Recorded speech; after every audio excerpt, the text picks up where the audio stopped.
meletakkan diri di tempat ibadah seperti ini, patut sekali kita bersyukur.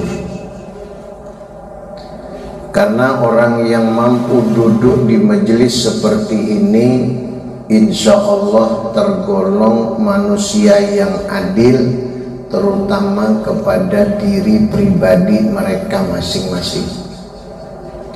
Rasulullah pernah katakan, al-adlu huwa wad'u syai'in fi mahalihi. Kata Nabi, adil itu adalah mampu meletakkan diri pada tempat yang sebenarnya. Makna adil adalah mampu meletakkan sesuatu tepat pada tempatnya. Adil terhadap diri harus mampu meletakkan diri kita tepat pada tempat yang baik. Supaya apa? Supaya jangan sampai kita nanti celaka, sengsara, dan menderita ketika berhadapan dengan Allah. Kalau di dunia kita suka senang-senang, kalau di dunia kita tidak mau datang ke majelis seperti ini, dan ketika di dunia kita malas meletakkan diri di tempat-tempat ibadah, maka sudah dapat dipastikan begitu masuk negeri akhirat dia pasti menyesal berkepanjangan. Orang yang menyesal di dunia itu lebih baik ketimbang menyesal di akhirat. Nah, jadi oleh sebab itu patut kita bersyukur kalau pada kesempatan subuh ini kita mampu duduk di majelis ilmu. Rasulullah pernah sampaikan, orang yang duduk di majelis ilmu meskipun sebentar, meskipun setumat, maka Allah kasih pahala lebih afdal daripada sholat sunat 1000 rakaat. Saya yakin yang hadir ini termasuk nih yang ngomong ya, belum pernah sholat sunat tuh sebanyak 1000 rakaat. Kalaupun kita menginginkan melakukannya, minimal harus siapkan waktu yang panjang. Jangankan 1000 rakaat, 100 rakaat saja kalau kita pernah mengerjakan akan merasakan betapa capek dan lumayan berat. Wabil khusus ketika datang malam nisfu Sya'ban, sering kita lakukan sholat sunat mutlak sebanyak 100 rakaat. Itu pun kalau kita lakukan dari jam 11 sampai jam 3 baru selesai, baru 100. Kalau 1000 rakaat, yakin 2 hari 2 malam tuntung. Orang yang hadir ke majelis ilmu, ketika dia duduk di majelis seperti ini, Allah kasih pahala luar biasa. Nah, jadi oleh sebab itu patut kita bersyukur kalau di subuh ini kita sedang duduk di majelis ilmu. Mudah-mudahan kita dapatkan pahala sesuai apa yang dikatakan oleh Rasulullah Sallallahu Alaihi Wasallam. Amin ya rabbal alamin. Hadirin sekalian yang berbahagia,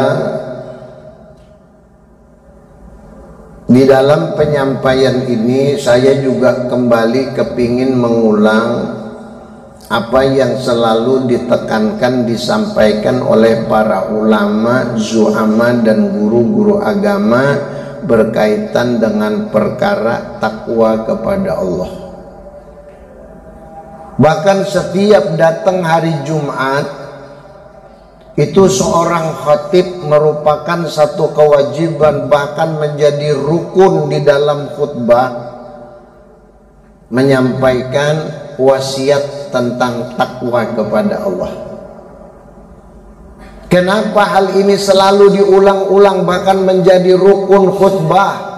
Kenapa hal ini menjadi penting? Karena ternyata takwa saja yang menjadi hitungan di mata Allah. Sehebat apapun dia, sebesar apapun kedudukannya, setinggi apapun pangkatnya, kalau dia tidak takwa kepada Allah, pasti orang itu akan rugi. Nah, yang jadi pertanyaan, manusia yang takwa itu yang bagaimana? Manusia yang takwa itu yang kayak apa? Kalau saya baca di dalam kitab Ihya Ulumuddin, Imam Al-Ghazali menjelaskan bahwasanya orang takwa itu harus melalui berapa tahapan, berapa tingkatan dulu baru sampai pada predikat kedudukan sebagai muttaqin. Orang yang muttaqin atau takwa itu ternyata predikatnya, pangkatnya, kedudukannya sudah tinggi Pak di mata Allah. Tidak semudah seperti apa yang kita katakan, tidak segampang apa yang kita sebutkan. Menjadikan diri kita sebagai hamba yang takwa kepada Allah melalui beberapa tahap dulu. Di antaranya harus muslim dulu Pak ya. Dia harus muslim dulu. Habis muslim apa? Baru mukmin. Adakah mukmin? Habis mukmin baru muhsin Pak. Habis muhsin baru dia mukhlis. Nah, harus dari situ baru dia masuk kepada predikat muttaqin. Muslim dulu, baru mukmin, kemudian muhsin, kemudian mukhlis, baru muttaqin. Ya. Kalau kita boleh bicara jujur, kedudukan kita di tingkat awal saja, mohon maaf, belum banyak yang belum terpenuhi. Satu contoh, orang Islam itu kata Nabi, orang Islam itu ya, al-Islamu huwa man salimal muslima bilisanihi au biyadihi. Orang Islam kata Nabi adalah orang yang mampu menyelamatkan Islam lain dari kejahatan lisan dan kejahatan tangannya. Artinya kalau masih ada orang yang sakit hati, masih ada orang yang sengsara, masih ada orang teraniaya, apalagi ada orang celaka akibat perbuatan lisan, perbuatan tangannya, maka orang itu belum termasuk Islam. Ini belum bicara ibadah Pak, belum ya. Belum bicara kita tentang kewajiban orang Islam itu yang bagaimana, yang benar-benar muslim itu yang kayak apa, belum sampai kepada tahap itu. Baru kedudukan dia mengaku sebagai muslim, wajib dia menyelamatkan muslim lain dari kejahatan lisan dan kejahatan tangannya. Kalau ada orang mengaku sebagai muslim, tapi setiap dia berkata, setiap dia berbicara, setiap dia mengucapkan satu kalimat, orang banyak tersinggung, orang sakit hati, orang merasa teraniaya, maka itu belum Islam baik. Sama halnya orang yang melakukan sesuatu dengan perbuatan tangannya, tapi dengan perbuatannya itu orang sakit jadinya. Contoh, mentang-mentang jadi pimpinan, kita kada bicara nang lain lah, kada bicara nang lain pada Islam, kita bicarakan orang Islam jadi pimpinan, orang Islam jadi pejabat, orang Islam jadi ketua apa, pimpinan apa, pejabat apa, kata serah situ. Nah, lalu dengan kedudukan yang dia punya, mentang-mentang dia berwenang, nah dengan tangannya Pak, satu kali tanda tangan selesai sudah. Kenapa sampai demikian? Mohon maaf, karena dia sentimen dengan seseorang, dia tidak senang dengan orang itu, bahkan mungkin dulu ada dendam pribadi. Waktu sama-sama begawi di suatu tempat, rupanya ada dendam pribadi. Nah, dalam kesempatan lain, nang sekong jadi pimpinan, nang sekong jadi bawahan. Mentang-mentangnya jadi pimpinan, nah lawan pulpen aja baik. Nah, tanda tanganinya selesai sudah. Tuh kesama nih memindahkan ke Jonggon sana. Kayak apa orang? Kehabisan burung berbunyi banyak memindahkan orang. Anak orang di Samarinda, rumahnya di Samarinda, gawian sampingan di Samarinda, pindahkannya ke sana. Apa kabar? Meskipun di kota juga, tapi yang jelas dia harus mempersiapkan segala sesuatunya. Minimal dia harus ulang lagi, siapkan tempat, siapkan segala sesuatu. Akhirnya yang dulu dia tiap hari ngumpul dengan anak istri di rumah, gara-gara perbuatan tangan seseorang, akhirnya dia tidak bisa lagi ngumpul dengan anak istrinya di rumah setiap hari, kecuali seminggu sekali, kadang setengah bulan sekali nyar kawatu kumpul lawan anak bini. Apa kabar? Sakit kalau hati orang gara-gara nah perbuatan tangan baik. Apalagi lebih dari itu, Rasulullah katakan orang muslim harus mampu menyelamatkan muslim lain dari kejahatan lisan dan kejahatan tangannya. Kalau masih ada orang muslim lain yang sakit hati gara-gara lisan, gara-gara tangannya, jelas itu belum Islam lagi jar Nabi. Ya. Nah, jadi kalau kita kepingin menjadikan diri kita sebagai orang muslim, apalagi kepingin jadi orang yang takwa, muttaqin seperti yang dikatakan oleh Allah dan Rasul, sekian banyak keuntungan orang takwa, kita teliti dulu, kita jadikan, kita usahai, kita perjuangkan supaya sampai ke tahap itu. Jelas Bapak Ibu ya. Kemudian tidak kalah penting berbicara tentang perkara takwa kepada Allah. Kita usahakan dulu, kita benarkan dulu tingkatan awal, yaitu muslimnya. Sering ulama menyampaikan orang Islam itu kalau dia melakukan sesuatu berupaya menyenangkan orang lain. Sampai-sampai Rasulullah menyebutkan di dalam satu hadis termaktub di dalam kitab Nasaihul Ibad, dijelaskan orang yang bangun pagi, orang muslim, orang beriman yang berpagi-pagi, lalu dia berniat tidak aniaya kepada orang lain. Bangun tidur, keluar dari rumah, bahkan sebelum dia turun dari rumah, dia sudah berniat, ya Allah, hari ini saya tidak akan aniaya kepada siapapun. Apa yang didapatkan ketika dia tanamkan niat, dia tidak kepingin menganiaya dan menyakiti orang, perbuatan dosanya diampuni oleh Allah. Hendak turun pada rumah itu berniat kada hendak menyakiti orang, kada hendak menganiaya orang, berlindung kepada Allah, berhindar dari perbuatan aniaya. Allah akan ampuni Pak dosanya ya.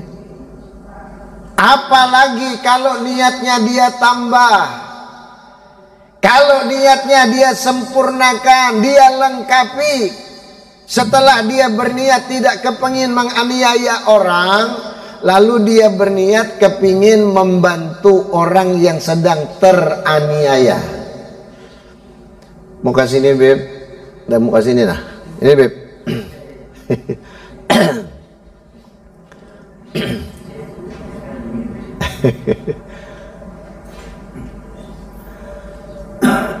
Kalau orang mampu menambah niatnya dari tidak menganiaya, lalu dilengkapinya kepingin membantu menolong orang yang sedang teraniaya,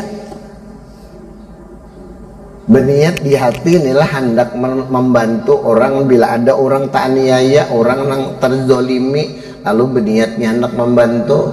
Apalagi kalau ditambah dengan niat kepingin menolong umat muslim, menolong umat yang beriman, insya Allah Allah akan kasih pahala sama seperti orang mendapatkan predikat haji mabrur dan mabrurah. Enggak itu guru kalau bisa tolak haji lagi salah pula. Maksudnya pahalanya, nisbah pahala yang dia dapatkan sebesar orang yang berangkat haji dan mendapatkan predikat haji mabrur dan mabrurah. Berapa predikat haji mabrur mabrurah, berapa pahala yang diberikan Allah. Allah sendiri katakan laisa lahul jaza ilal jannah, tidak ada balasan yang pantas kecuali dia masuk ke dalam surganya Allah. Inilah Bapak Ibu ya.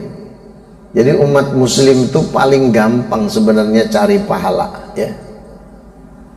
Kita umat Nabi Muhammad yang hidup di akhir zaman ini beda dengan umat-umat terdahulu. Di mana bedanya? Umat Nabi Muhammad belum melakukan perbuatan baik, baru ada niat, baru ada keinginan, imbi'asun nafsinya, baru keluar, sudah Allah kasih satu pahala. Kalau dia laksanakan, dia dapat 10 minimal, Pak. Malam tadi pian guring gak kata ah? Guring gak malam tadi lah. Nah sebelum guring tuh berniat nih, karena subuh aku anak ke masjid dan mau meninjau. Ada kalau niat bu, ada keinginan lah. Kalau niat tuh sebelum kita lakukan belum sempurna, belum niat namanya. Karena yang namanya niat qasdu syai'in muqtarinan bi fi'lihi. An-niyatu huwa qasdu syai'an muqtarinan bi fi'lihi. Niat itu adalah menginginkan sesuatu lalu disertai dengan perbuatan, itu baru niat namanya. Kalau hanya keinginan namanya imbi'asun nafsi, baru tersirat di hati ingin, dah dapat satu pahala Pak. Sampean mau tidur lalu punya keinginan kepingin ke masjid assalam subuh nanti, udah dapat satu kebaikan. Orang yang berniat begitu, kalau ternyata di dalam tidurnya dia habis umur, dia meninggal dunia, garis bawahi, buka kitabnya ya. Allah akan lepaskan dia dari azab siksa kubur ya. Orang yang meninggal dalam keadaan menuntut ilmu atau dalam kondisi niat menuntut ilmu, maka matinya nantinya lepas dari siksa kubur.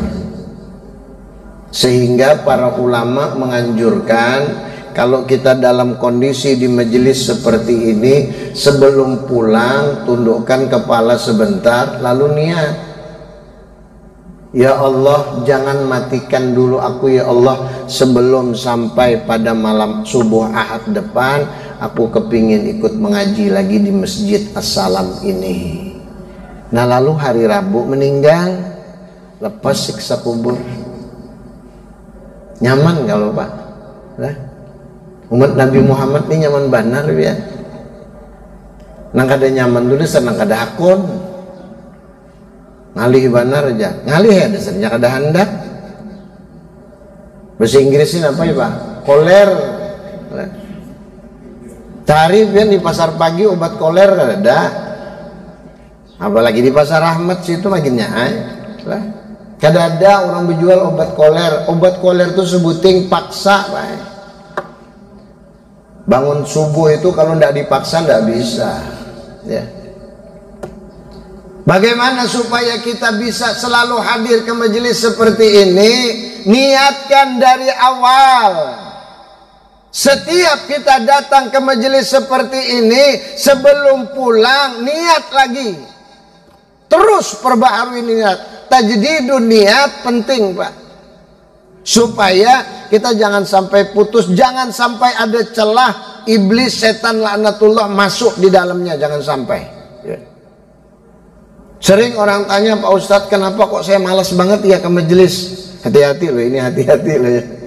Ya, kalau ada orang tanya, Pak Ustadz, kenapa saya kok malas banget ketika ibadah, kok ngerasanya ngantuk banget gitu loh ya. Tapi kalau yang lain tidak seperti itu. Ada apa? Jawabannya panjang Pak, sampai tengah hari udah tuntung jawabannya. Ujuran, cuman secara garis besar, secara global saya bisa sebutkan ada 3 unsur menjadikan diri kita sebagai muslim, sebagai mukmin, sebagai muhsin, mukhlis, apalagi muttaqin. Ini gangguannya, kenapa jadi susah banget kita membawa diri kita untuk menjadi manusia yang muttaqin. Penyebabnya saya boleh sebutkan 3 saja subuh ini ya. Penyebabnya 3. Pertama, perhatikan sesuatu yang masuk ke dalam tubuh kita. Apapun yang kita konsumsi, baik makanan atau minuman yang sedang kita nikmati, perhatikan baik-baik bersumber dari yang mana. Kalau sudah bersumber dari barang yang subhat, apalagi bersumber dari barang yang haram, jangan harap sampean mudah ibadah. Kenapa? Saya kasih contoh. Barang ini Bapak Ibu ya, kita buka nih ya. Kalau seandainya sampean mau meminum air yang bersumber dari barang yang subhat ya, belum lagi masuk ke mulut tuh setannya udah loncat Pak ke mulut. Ya. Kenapa? Karena di dalamnya sudah ada iblis laknatullah. Dari barang yang subhat, apalagi barang yang haram, itu sudah ada nempel iblis, setan laknatullah di situ. Belum lagi dia konsumsi, iblisnya udah loncat duluan ke mulutnya. Apalagi kalau diminumnya, makanan, minuman yang dia nikmati, dia konsumsi, itu akan menambah kekuatan, menyebar ke seluruh elemen tubuh, sehingga seluruh elemen tubuhnya dipenuhi oleh iblis laknatullah. Apa yang terjadi ketika sudah iblisnya masuk ke dalam tubuhnya? Pertama yang dikuasai hati Pak, yang dikuasainya oleh iblis. Pertama dikuasainya, bahasa Inggrisnya apa yuk? Disaruputinya, beseruput orang Banjar lah. Beseruputnya nah sudah di hatinya sudah beseruput si iblis tadi. Berkumpul dari sini nah. Sudah hibaknya penuh sudah nanti di hatinya, pindah dia ke otak Pak. Ya. Kalau hatinya, otaknya, ruhnya, bahkan sir yang ada di dalam tubuhnya sudah dikuasai oleh iblis laknatullah, dikuasai oleh setan laknatullah, jangan harap dia mudah melakukan ibadah. Kenapa? Pengganggunya ada di dalam. Hanyar mulai buka, nah selambar tuntung, masuk lambar nang kedua, nah mulai sudah, nah lalu dia berzikirnya tapi mata bapak jam lah, ngantuk artinya. Kenapa? Dalam sudah dikuasainya. Jelas Pak ya? Ini kalau saya jabarkan waktunya tidak akan sebentar ya. Tetapi sekali lagi saya kepingin sampaikan hal-hal yang mendasar, meskipun secara global dulu, secara garis besar ya. Tapi mungkin di dalam pertemuan-pertemuan yang lain, tadi majelis lain, tetap saya akan jabarkan supaya kita paham bahwasanya hidup kita ini ada suatu hal yang menjadi parasit di dalam tubuh ya. Tahu parasit yang merusak Pak? Lain pengasit itu lah ya. Pengasit itu pemalar. Ingken pedit, pelit, medit, jar kutai seke tuh. Pengasit ngaranna. Namun parasit ini yang mengganggu di tubuh kita. Kalau sudah digerogoti, sudah dikuasai oleh iblis laknatullah, kalau jiwanya sudah dikuasai oleh setan laknatullah. Ketika dia melakukan ibadah pasti susah, Pak. Tapi sesusah apapun selama dia mau berusaha, insya Allah setan akan kalah, kata Roma Irama, ya. Setan itu kalah bila kita lawan terus, ya. Tapi bila kita turutakan, aduh, biar nah. Kayak subuh nih nah, mengkada dipaksa, biar mata nih mengkada dipaksa, nah diperuhutinya bertiga ba empat memberuhuti, Pak, iblisnya tuh biar nak tahu lah. Kalau ingat banajar abah guru bahari masih di keraton, belum lagi disukumpul. Nya nangai jersidin bila kita duduk di majelis nangka ini nah lah. Ini sudah dihamburinya jersidin, dihamburinya lawan paku, dihamburinya lawan benda tajam, makanya gelisah gitu murid nang kayak bila duduk di majelis lalu dipindah gelisah karena apa? Dihamburinya sudah. Sebelum kita datangan ini dihamburinya, lalu dia gelisah, nah gelisah lah. Mata kita tahu dia diburu-buinya lawan gelapong sudah. Makanya nah orang ngantuk aja tak. Sudah di rumah mau di hadapan TV, apalagi sudah handphone di tangan, masya Allah. Lah, 2 jam 3 jam tahan. Kadang-kadang casnya habis, ambil, cucukakan. Nah sambil berabah sambil ini tahan aja. Coba kalau sudah di hadapan Al-Quran. Kenapa? Ini loh Bapak Ibu, kita wajib sadar ya. Kita harus tahu, kita harus sadar bahwasanya hidup kita ini sedang diupayakan dikuasainya oleh setan laknatullah, iblis laknatullah. Iblis itu cuma satu, Pak. Iblis itu tidak banyak.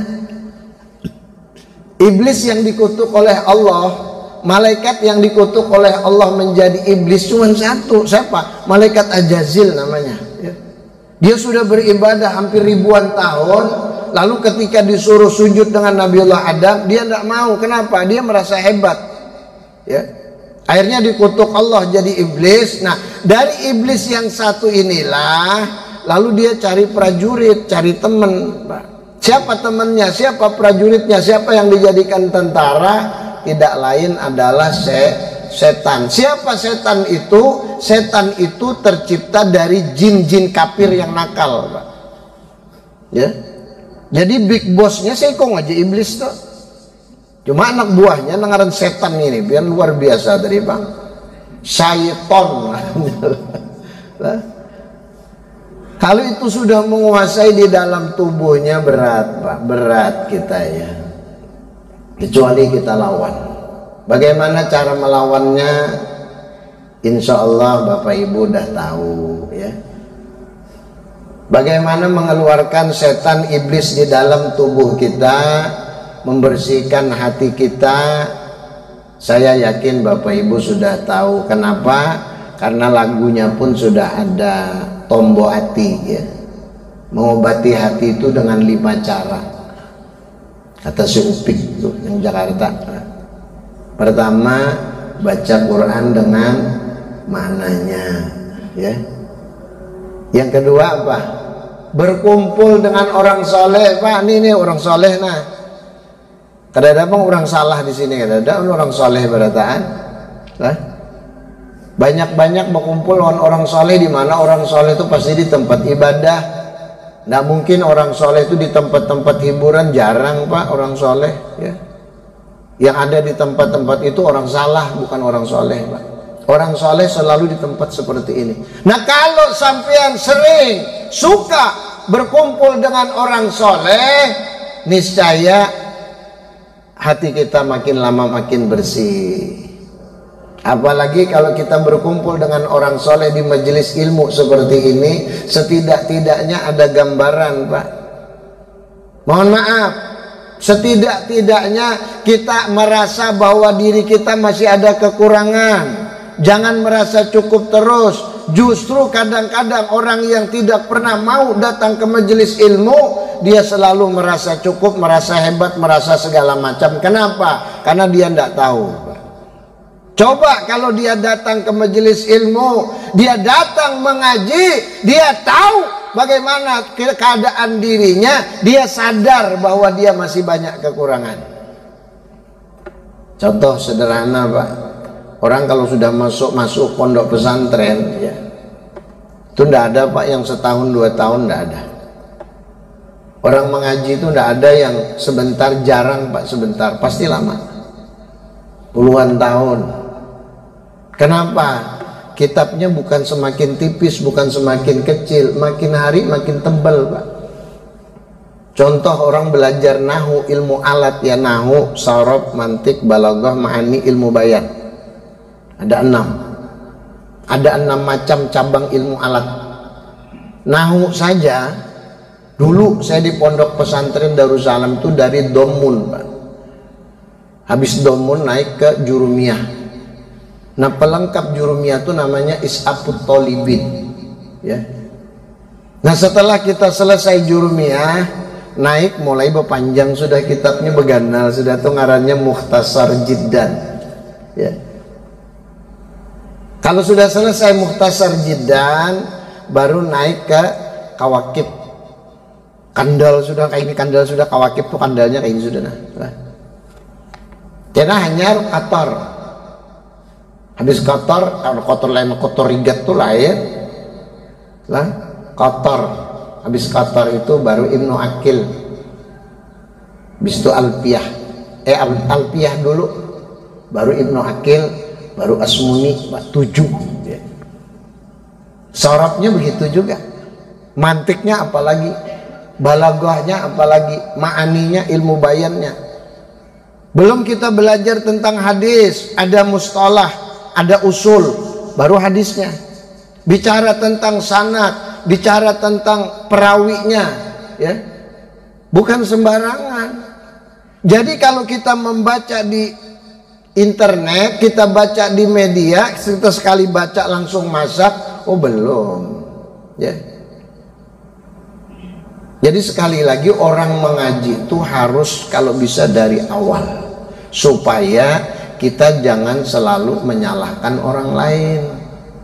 Rasulullah pernah katakan, man kalla ilmuhu kathura i'tiraduhu. Barang siapa yang ilmunya sedikit, pasti banyak komplain, banyak i'tiradnya, pasti ketujuh menyalahkan orang. Kenapa? Karena ada hadisnya aja. Nyata karena ada hadisnya, mun seorang kada pernah belajar hadis. Nah, dengar tuh tadi. Sedikit-sedikit salahkan orang, sedikit-sedikit haram kada ada dalilnya. Kayak apa hendak tahu dalil, mun seorang kada belajar dalil. Kalaupun tidak sependapat dengan kita, kalaupun tidak sesuai dengan pendapat kita, jangan segera memponis orang. Sebab tidak menutup kemungkinan justru kita sendiri yang belum tahu ya. Luas Pak, Al-Quran itu 6.666 ayat loh ya. Hadis berapa ratus ribu. Berapa yang kita hafal hadisnya? Mungkin aja kita belum ketemu karena terlalu singkat belajarnya. Orang mungkin sudah mengetahuinya, dalilnya bahkan sahih, kita yang tidak tahu. Jadi jangan menyalahkan segera. Ada orang poma tidak sependapat dengan kita, ustadz yang mana, yang manapun, jangan langsung ponis, jangan Pak ya. Teliti dulu. Tapi kalau jelas salah, menyalahi aturan tuh beda cerita. Jelas Bapak Ibu ya. Nah kemudian kembali kepada perkara kedudukan kita, kepingin menjadikan diri kita sebagai hamba yang muttaqin. Sekali lagi awal Islam dulu kita benarkan. Nah kalau boleh saya rujuk ke belakang, sering diungkapkan oleh para ulama, bahkan orang awam pun tahu, Islam itu terbentuk dari 5 huruf. Pertama I, artinya Isya. S, subuh. L, lohor. A, asar. M, maghrib. Ngarannya Islam. Bila ada sembahyang subuh, ngarannya si ilam, ya kan?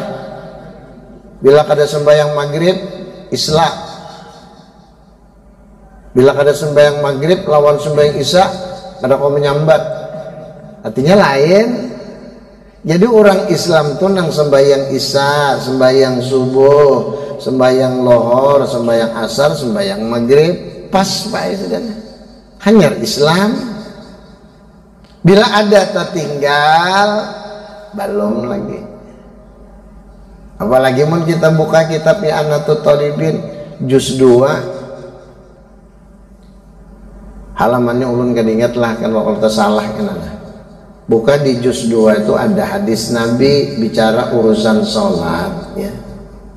Rasulullah katakan satu waktu saja sanksinya berapa? 500 tahun Pak dalam neraka. Satu waktu deh.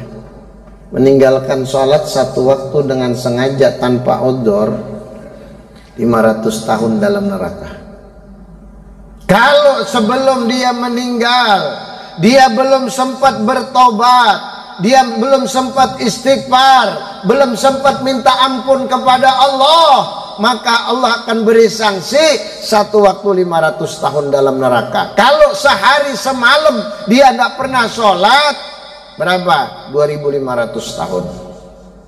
Seminggu 37.500 tahun. Sebulan banyak. Apalagi setahunan kada sembahyangan.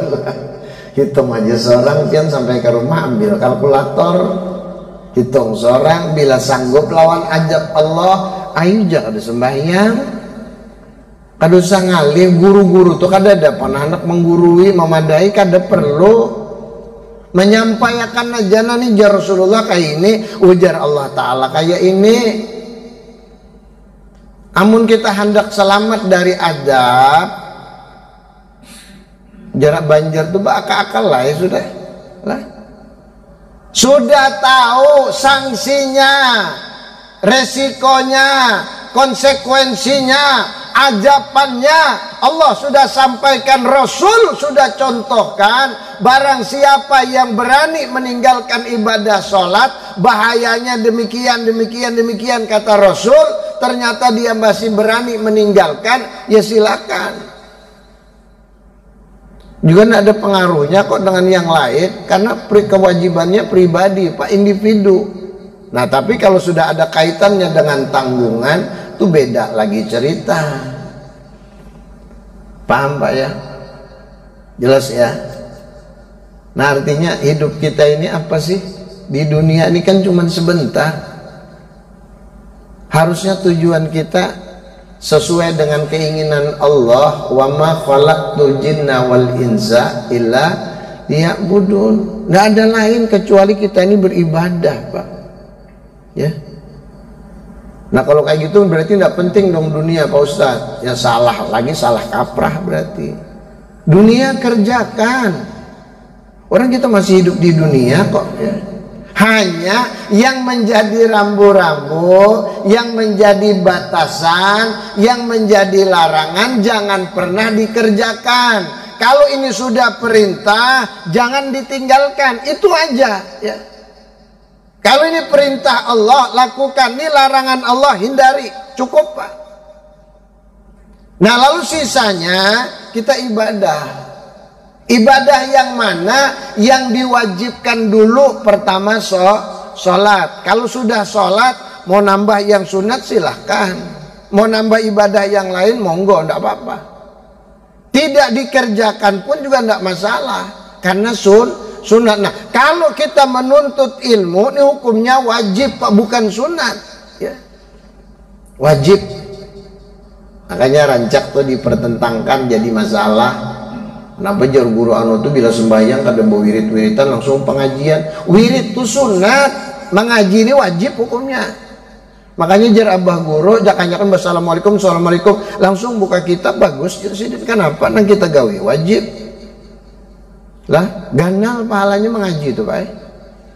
Lalu kita menuntut ilmu seperti ini supaya kita tahu aturan, sehingga ibadah yang kita lakukan tuh lebih terarah. Ya, karena tahu rambu-rambunya, gitu loh maksudnya ya. Jadi bukan kita melemahkan wiridan, bukan.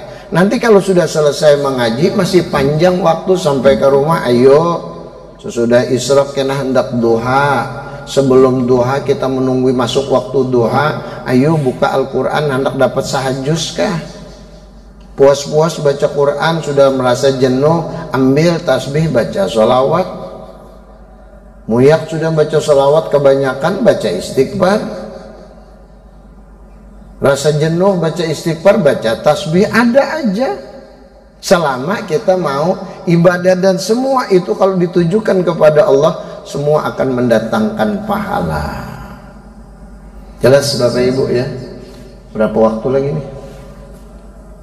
Tinggal 5 menit ya. Karena kalau sudah masuk waktu syuruk kita istirahat. Nah, saya berharap dimanapun kalau saya ngisi pengajian subuh, kita berharap sholat sunat isyraqnya kita lakukan sama-sama, Pak ya. Artinya bukan berjamaah, jangan sampai salah paham. Daqaiqul Akhbar itu kitab lumayan terkenal. Di dalamnya saya pernah baca, sholat isyraq itu tidak dianjurkan berjamaah. Artinya tidak perlu pakai imaman makmuman, tapi kalau dilakukan bersama-sama Allah turunkan rahmat, Pak. Al jama'atu rahmah wal furqatu adzab. Orang yang suka berjamaah, berhimpun, berkumpul sama-sama, itu Allah kasih rahmat.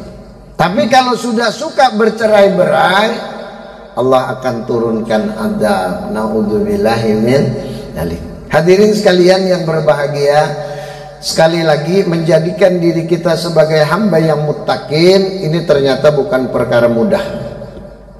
Kalau kita sudah mampu menjadikan diri kita sebagai orang muslim, orang yang Islam, tidak hanya di atribut kita, tidak hanya di KTP kita, tapi dalam perbuatan kita sudah mampu menunjukkan bahwa kita orang Islam. Alhamdulillah. Saya yakin yang hadir kita semua sudah tergolong orang muslim dan orang yang sudah percaya kepada Allah. Nah, lalu kita tingkatkan yang kedua, jadi orang mukmin. Ini berat, Pak ya. Orang yang beriman, rukun iman berapa? Nah, hafalkah adakah? Nah, sebuting aja ulun buka, karena waktunya ada 5 menit lah. Ulun buka sebuting aja. Orang beriman percaya, pertama wajib percaya kepada Allah ya. Kedua percaya kepada malaikat-malaikat Allah. Ketiga wajib percaya kepada nabi dan rasul-rasul Allah. Yang keempat percaya kepada kitab-kitab Allah.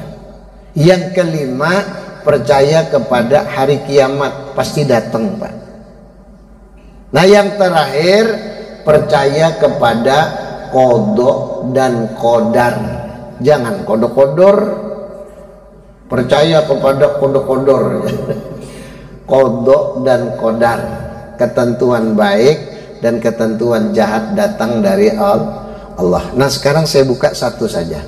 Orang yang beriman kepada Allah itu jangan hanya di lisan, Pak.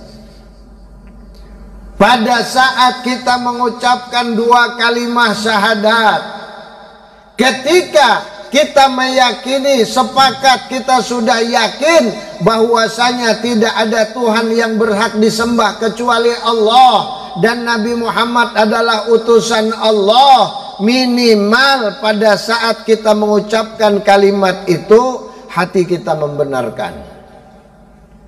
Kalau hanya lisan saja, mohon maaf, anak kecil orang kafir pun bisa, Pak. Hanya sekedar menyebut asyhadu alla ilaha illallah wa asyhadu anna muhammadur rasulullah. Saya yakin orang masih kecil pun bisa, bukan muslim pun bisa. Nah, lalu yang dimaksud dengan syahadat di sini pengakuan, kesaksian kita. Usahakan takrir bil lisan, tasdik bil qalbi, tabyin bil af'al ya. Ucapkan dengan lisan, yakini dan benarkan dengan hati, buktikan dengan perbuatan. Kalau kita mengatakan tiada Tuhan yang berhak disembah kecuali Allah, jangan menyembah yang lain. Jangan menyembah yang lain, jangan. Jangankan biar menyembah yang lain, biar menyembah yang lain ngarannya syirik, Pak. Menyekutukan Allah ngarannya. Nyembah berhala. Patung disembahnya, benda disembahnya. Itu sudah tidak ada ampunan, Pak. Keluar sudah dari Islam. Jangankan kita menyembah selain Allah, jangankan sampai kita sujud kepada benda selain daripada Allah, kita banyak memperhatikan orang-orang yang kaya saja. Mohon maaf nih Pak ya, buka tuh kitab Nasihul Ibad. Orang yang percaya kepada orang kaya, terlalu tunduk dengan orang kaya karena mengharap hartanya, Rasulullah katakan 2/3 agamanya hilang. Ya, jadi jangan terlalu lawan orang sugih, jangan terlalu pina tunduk tingadah, jangan mengharapkan hartanya lawan pejabat kayak itu juga, jangan. Allah apa yang masih ada, maha segala-galanya, pemilik segalanya, tidak ada yang kurang bagi Allah. Jadi jangan terlalu berharap dengan manusia, meskipun dia orang kaya, meskipun dia penguasa, meskipun dia pejabat, jangan terlalu. Nah, kalau kita menghormati perlu, menghargai perlu, tapi jangan mengharapkan itunya, jangan. Mengawani orang sugih mengharapkan hartanya, mengawani pejabat mengharapkan kedudukannya. Hati-hati, 2/3 loh agama bisa hilang ya. Kenapa? Karena kita terlalu dengan dia, kadang lupa dengan Allah. Bahkan ada orang yang mengutamakan manusia lain, dia tunduk dengan manusia lain, sampai-sampai dia lupakan tugasnya kepada Allah. Satu contoh, ketika pimpinannya mengajak berbuat yang tidak-tidak, lupa dia dengan Allah. Itu resiko Pak. Sehingga Rasulullah katakan 2/3 agamanya bisa hilang. Na'udzubillahi min dzalik.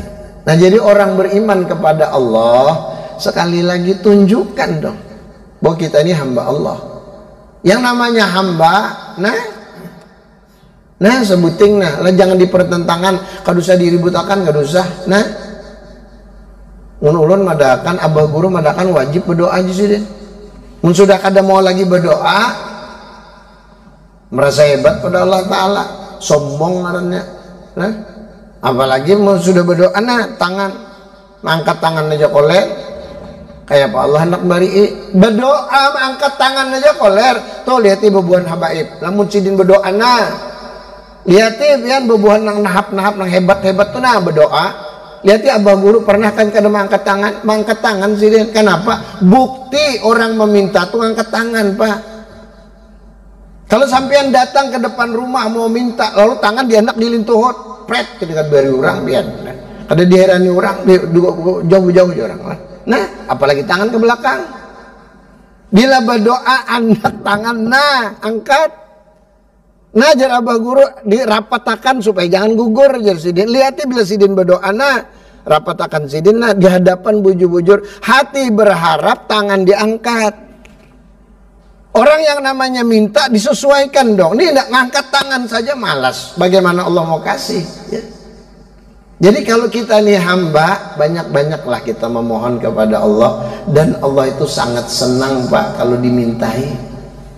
Beda dengan manusia. Bila manusia ini dipintai, sariknya kadang-kadang nguyak diminta, harus gawian lah. Tapi bila Allah Ta'ala kita ketujuh minta, senang Allah Ta'ala. Malah justru bangga Allah Ta'ala, senang Pak. Makanya ada kalimat ud'uni astajib lakum gitu kan. Berdoalah kepadaku kata Allah niscaya ku kabulkan. Karena di zaman itu, zaman Rasulullah, banyak hamba yang tidak pernah mau berdoa. Lalu dicontohkan Rasulullah, kata Rasulullah berdoalah, akhirnya turun ayat ud'uni astajib lakum, berdoa kata Allah kepadaku ku kabulkan. Nah banyak-banyak doa. Ngangkat tangan aja malu, bagaimana ya Allah? Jangan ditiru yang kayak gitu, jangan ya. Buktikan kalau kita mau minta, aduh, kita menengadah ke atas, bukan berarti Tuhan itu di langit, bukan. Orang menengadah ke atas itu kan karena berharap ya, berharap Tuhan tuh di, ya ibaratnya kita yakin Tuhan tuh wajib ada. Apakah di langit adanya? Allahu alam. Ya. Yang jelas kita meminta tuh menengadah ke atas ada anjuran dan dicontohkan oleh Rasulullah. Hadirin sekalian yang berbahagia, masih banyak perkara yang wajib kita ungkap dan disampaikan, namun selalu waktu yang membatasi. untuk hari ini saya cukupkan. Insya Allah kita lanjut pada pertemuan yang akan datang. Mudah-mudahan penyampaian singkat jadi manfaat. Mudah-mudahan kehadiran kita mendatangkan rahmat Allah. Mudah-mudahan kehadiran kita membawa berkah dari Allah. Mudah-mudahan dengan kita hadir di majelis yang mulia ini, seluruh keluarga kita dirahmati oleh Allah. Mudah-mudahan dengan kehadiran kita di majelis yang mulia ini, kampung kita diselamatkan oleh Allah. Dan yang paling penting, dengan hadir ke majelis seperti ini, mudah-mudahan kita dikumpulkan bersama Nabi di dalam surganya Allah. Amin ya rabbal alamin. Bisirin Nabi wa alin Nabi wa bisiril Fatihah. Bilqabul a'udzubillahi minasyaitonir rajim. Bismillahirrahmanirrahim. Alhamdulillahi rabbil alamin. Arrahmanir rahim. Maliki yaumiddin. Iyyaka na'budu wa iyyaka nasta'in. Ihdinas siratal ghairil maghdubi 'alaihim waladdallin. Amin. Amin ya rabbal alamin. Bismillahirrahmanirrahim. Alhamdulillahi rabbil alamin. Allahumma salli wa sallim wa barik ala sayyidina Muhammadin wa ala alihi wa ashabihi ajma'in. Allahumma rabbana zidna ilma wa wasi'na arzaqana wa barik lana fima razaqtana waj'alna ya Allah min ibadika salihin waj'alna ya Allah min ibadika rasyidin bi rahmatika ya arhamar rahimin. Wa sallallahu ala sayyidina Muhammadin wa ala alihi wa ashabihi ajma'in. Bifadli subhana rabbika rabbil izzati amma yasifun wa salamun alal mursalin walhamdulillahi rabbil alamin. Taqabbalallahu minkum. Hadirin sekalian yang berbahagia, dengan berakhir doa, berakhir pula apa yang dapat disampaikan. Mudah-mudahan bermanfaat bagi kita semua. Apabila terdapat hal yang kurang berkenan, saya pribadi mohon ampun maaf yang sebesar-besarnya. Teriring ucapan terima kasih wabil khusus kepada Bapak Ibu yang berkenan hadir dan panitia yang berikan kepercayaan. Semoga dibalas Allah dengan pahala yang berlipat ganda. Akhirul kalam, billahi taufiq wal hidayah, ridha wal inayah. Assalamualaikum warahmatullahi wabarakatuh. Allahumma salli ala Muhammad.